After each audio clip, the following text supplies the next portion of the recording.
Hi, my name is Graham French, and I'd like you to join me for a trip on the Trans, an HO model railway layout that I've created after falling in love with the Desert Railway while working as an announcer at 6kg Kalgoorlie more than 40 years ago. Just out of town, the radio station had its transmitter tower, which overlooked Parkeston, the western terminus of the Commonwealth Railways. From the 50s to the 80s, the GM loco reigned supreme on the Nullarbor, its throaty power plant, hauling all manner of trains, freights, work trains and passengers, like the Trans Australian and the Indian Pacific.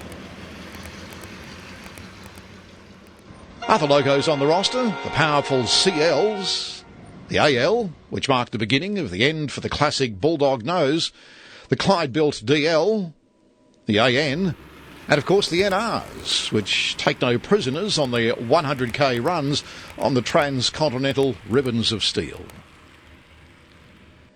Trans the layout features non-scale replicas of passing loops and engineers' sidings at two locations out on the dry and desolate plain, Loongarna and Forest, both of which are out near the West Australian-South Australian border. Scenery features red soil and rolling sandhills, plus vegetation, which has been obtained during numerous trips into the outback. Original Commonwealth Railways plans were consulted for more detailed information on how the tracks were laid out.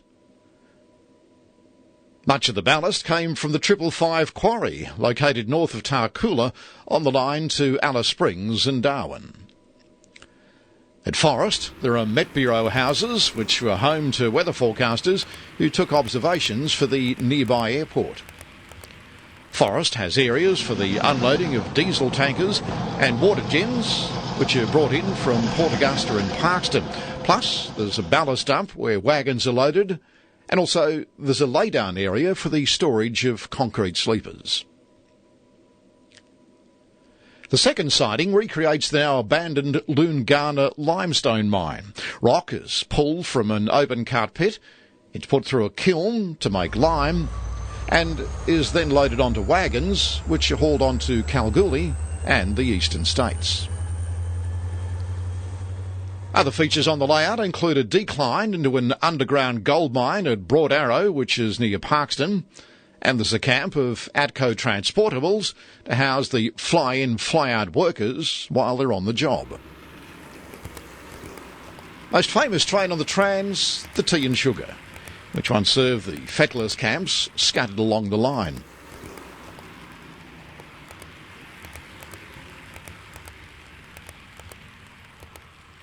The staples of life are sold from the retail car, which in a former life used to run between Adelaide and Melbourne.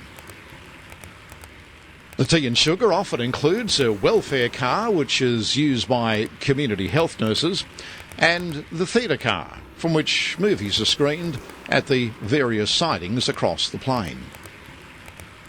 Development has also come to the plain, with tracked pipe layers installing gas pipes and drilling rigs burrowing deep underground and below the layer of limestone in search of precious minerals. Trans the layout has been a labour of love for the last decade, with motivation coming from several trips on the Indian Pacific and some very rough trips along the Nullarbor service road, which has not seen the blade of a grader for decades.